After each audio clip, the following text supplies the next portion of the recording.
जय हिंद दोस्तों, जय श्री कृष्णा। कैसे हैं आप लोग? उम्मीद करता हूं आप सभी लोग मस्त होंगे, स्वस्थ होंगे और बहुत ही अच्छी तरह से आप लोग पढ़ाई कर रहे होंगे।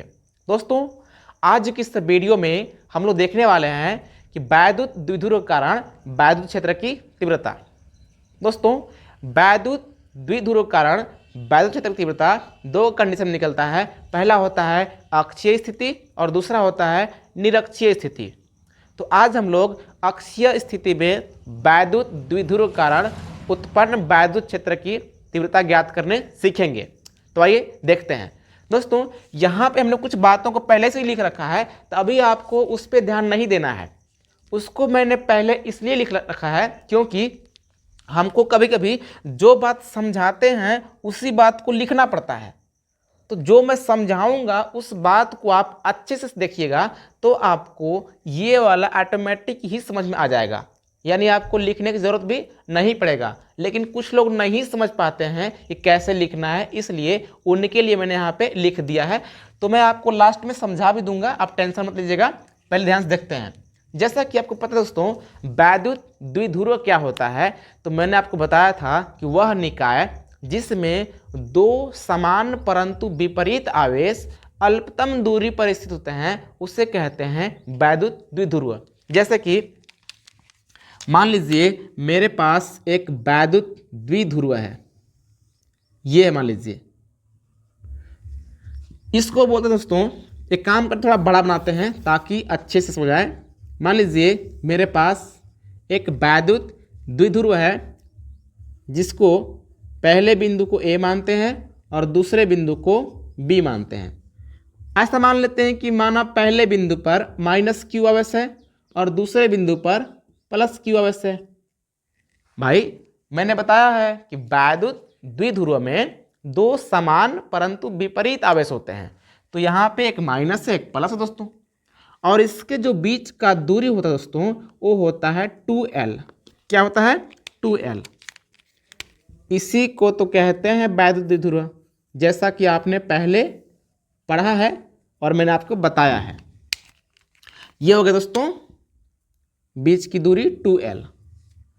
अब दोस्तों मान लीजिए कि इसका मध्य बिंदु O है, इसका मध्य बिंदु O है, तो A से जो O की दूरी होगी दोस्तों ये हो जाएगी L, ये हो जाएगी L, और O से B की दूरी भी L हो जाएगी।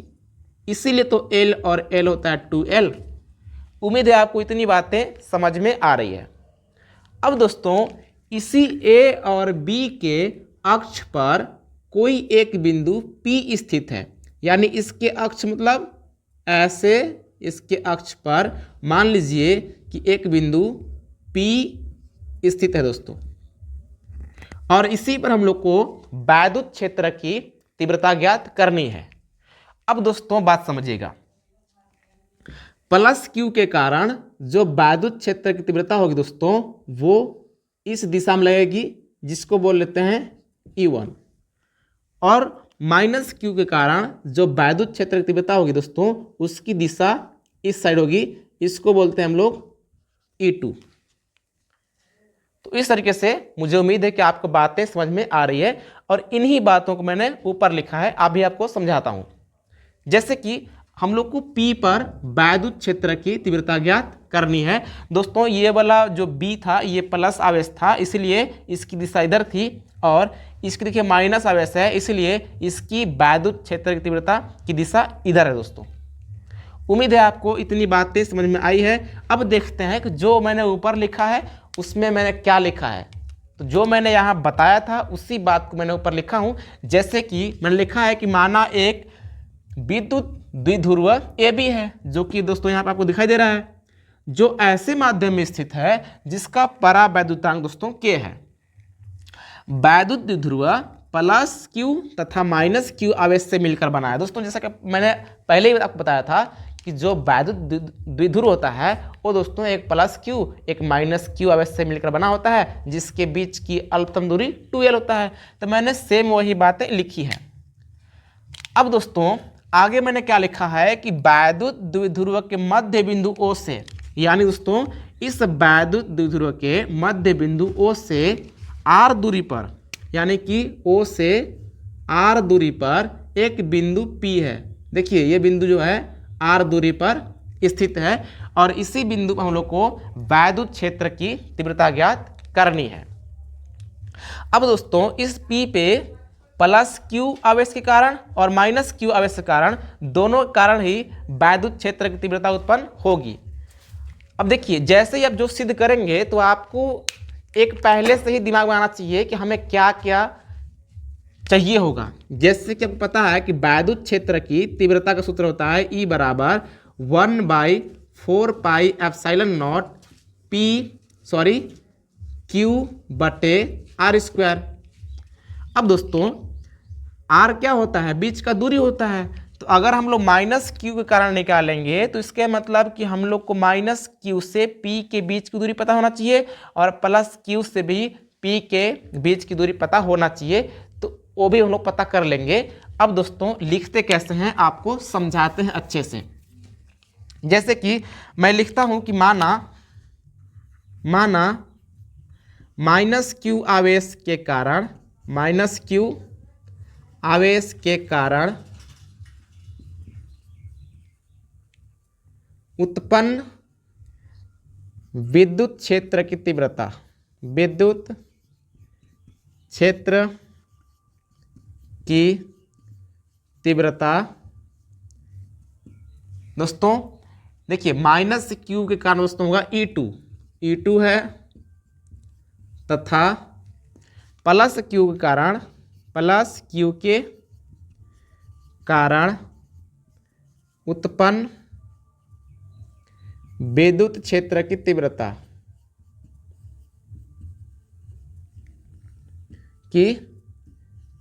दोस्तों कितनी है? E1 है। तो अब दोस्तों क्या कर रहे हैं हम लोग कि सबसे पहले हम लोग इसके बीच की दूरी पता कर लेते हैं ताकि हम लोग को आसान रहे, और अभी आपको समझाते हैं कैसे पता करेंगे दोस्तों। जैसे कि मैं यहाँ पर लिख लेता हूँ कि देखिए मैं थोड़ा सा ऊपर लिख लेता हूँ, हालांकि मेरे पास जगह कमी है, इसलिए आप यहीं से लिख लीजिएगा या तो नहीं भी लिखे तो कोई दिक्कत नहीं, ये आपके दिमाग में होना चाहिए। जैसे कि मैं चाहता हूँ कि माइनस Q से P के दूरी कितना होगा? माइनस Q से P की दूरी, देखिए माइनस Q यहाँ दोस्तों, P यहाँ है। तो देखिए इतना तो पता है R है और इतना ही पता है कि L है, यानी R और L जोड़ देंगे तो ये दोनों पता हो जाएगा दोस्तों, यहाँ से यहाँ तक की दूरी तो हो जाएगा R प्लस L। अगर प्लस Q से P की दूरी निकालेंगे, प्लस Q से P की दूरी निकालेंगे तो हो जाएगा, देखिए हमको प्लस Q से P की दूरी चाहिए, यानी केवल इतना चाहिए। अब दोस्तों ये पूरा R है, तो अगर इस पूरा में से ये वाला L माइनस कर लेंगे यानी घटा लेंगे, यही ना बचेगा, इसीलिए इसका हो जाएगा R माइनस L। तो दोस्तों इसको आप चाहें तो लिखिएगा, अगर आप चाहें तो मत लिखिएगा, कोई दिक्कत नहीं है, लेकिन मैंने आपको समझाने के लिए इतनी बातें लिख दी है। अब क्या लिखेंगे? तो माइनस Q के कारण, माइनस Q के कारण वैद्युत क्षेत्र की तीव्रता, वैद्युत क्षेत्र की तीव्रता दोस्तों माइनस Q के कारण जो वैद्युत क्षेत्र की तीव्रता दोस्तों वो है E2, यानी दोस्तों पहले हम लोग को E2 मिल गया तो पहले E2 निकाल लेते हैं, कोई दिक्कत नहीं है, आगे पीछे हो सकता है, यानी 1/4πε0 और यहाँ पे पैरा वैद्युतांक K है तो K भी लिख लेंगे और Q/r², यानी दोस्तों R कितना है? तो R प्लस L है। R क्या होता है? बीच की दूरी। तो अभी तो मैंने आपको बताया था कि माइनस Q से P की दूरी कितनी दोस्तों? R प्लस L है, तो R प्लस L का स्क्वायर लिखेंगे दोस्तों। ये मान लेते हैं समीकरण 1 है। अब हम लोग लिखते हैं कि प्लस Q के कारण, प्लस Q के कारण उत्पन्न वैद्युत क्षेत्र की तीव्रता दोस्तों यहाँ पर आप लिख लीजिएगा और हो जाएगा E1 बराबर 1/4πε0 K और Q बटे इसके बीच का दूरी आपको पता है कि R माइनस L है, तो R माइनस L के होल स्क्वायर करेंगे, इसको मान लेते हैं समीकरण 2। दोस्तों हो सकता है कि आपको नीचे वाला दिखाई ना दिया हो, क्योंकि थोड़ा बोर्ड के काफ़ी नीचे लिखा गया है। तो अब आपको आगे लिख के दिखाते हैं, ध्यान से देखिएगा। देखिए अब दोस्तों हम लोग को यहाँ पे E1 और E2 का मान पता हो गया है, तो हम लोग निकालते हैं परिणामी विद्युत क्षेत्र की तीव्रता। विद्युत क्षेत्र की तीव्रता दोस्तों, तीव्रता में बड़ी की मात्रा होगा, तो आप मात्रा थोड़ा ध्यान में दीजिए, गलत हो जाती है कभी कभी। तो यहाँ दोस्तों होगा E बराबर E1 माइनस E2। तो अगर E बराबर निकालेंगे दोस्तों, तो E1 का मान है 1/4 पाई एप्सिलॉन नॉट K और Q बटे R माइनस L का होल स्क्वायर माइनस E2 का मान है 1/4 पाई एप्सिलॉन नॉट K और Q बटे R प्लस L का होल स्क्वायर। अब दोस्तों इसमें हम लोग को कॉमन लेना पड़ेगा। देखिए यहाँ पे Q बटे 4 पाई एप्सिलॉन नॉट K का कॉमन आ जाएगा दोस्तों। देखिए Q इसमें भी है, Q इसमें भी है, 1/4 पाई एप्सिलॉन यहाँ भी दोस्तों और यहाँ भी है दोस्तों।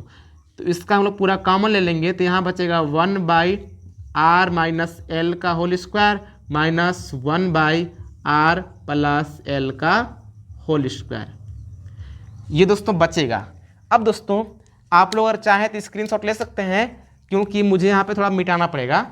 हम लोग इसे यहाँ पे सॉल्व करते हैं। जैसे कि आपको भिन्न का जोड़ घटाव आता होगा अच्छे से, तो आप आसानी से कर लेंगे, चाहे आप मैथ से पढ़ते हो, बायोलॉजी से पढ़ते हो, कोई दिक्कत नहीं है दोस्तों।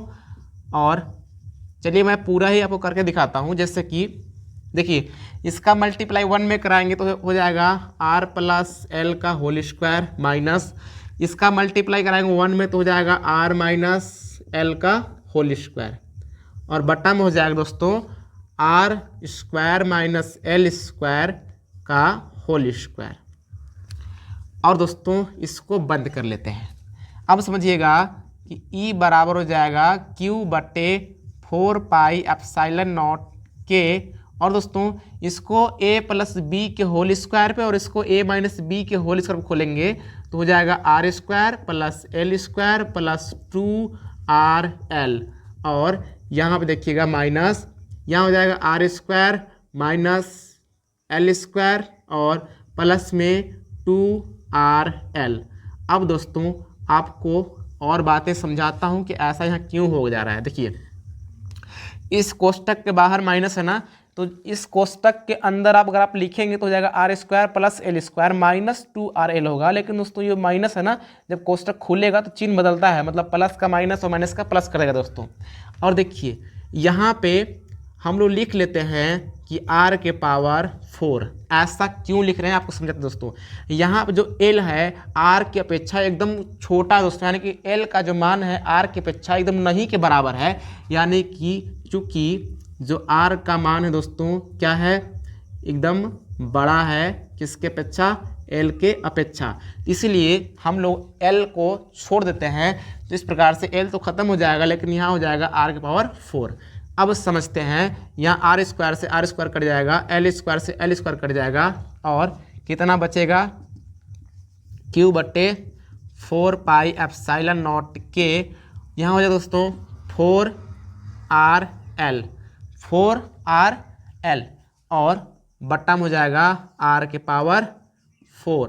अब समझिएगा यहाँ पे 4 ठो R है, यहाँ पे 1 ठो R है, तो 1 ठो R से 1 ठो R कटेगा दोस्तों, तो आपके पास 3 ठो R बच जाएगा। यानी कि दोस्तों कुछ इस प्रकार से मैं लिख लेता हूँ कि R के पावर Q मल्टीप्लाई R, तो इस प्रकार से 1 ठो R से 1 ठो R कटेगा और बटे में क्या बचेगा, R का Q।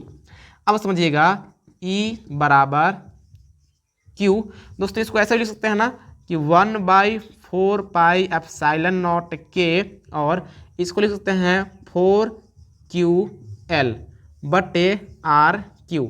यहाँ पे थोड़ा और दिमाग लगाइएगा, आपको पता है कि 2QL का जो मान होता है दोस्तों ये होता है P, होता है ना।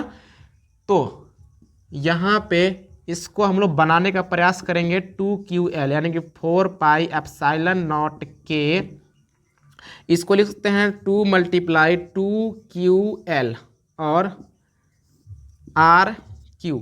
यहाँ पर दोस्तों हो जाएगा E बराबर 1/4πε0K और 2 इसके जगह दोस्तों P रख सकते हैं, क्योंकि मैंने आपको यहाँ बताया कि 2QL का जो मान दोस्तों P होता है।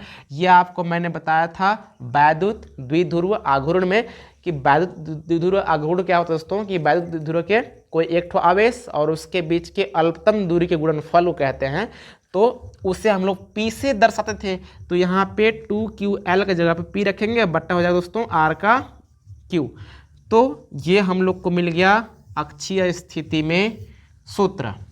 अब दोस्तों आपको पता है कि वैद्युत क्षेत्र की तीव्रता का जो मात्रक होता है न्यूटन प्रति कूलाम होता है। क्या दोस्तों? न्यूटन प्रति कूलाम होता है। आई होप कि आपको ये सारी बातें बहुत ही अच्छी तरह से समझ में आई है। तो दोस्तों आज के लिए बस इतना ही। उम्मीद करता हूँ कि आपको सारी बातें बहुत ही अच्छी तरह से क्लियर हो गई है। अगर आपको समझ में आई हो तो इस वीडियो को प्लीज़ लाइक कर दीजिएगा और इस चैनल को सब्सक्राइब करके बेल आइकन जरूर प्रेस कीजिएगा, ताकि आपको इसी प्रकार की वीडियो आगे भी मिलती रहे। और दोस्तों एक प्यारा सा कमेंट करना मत भूलिएगा। मिलते हैं किसी और वीडियो में, तब तक नमस्कार, जय हिंद।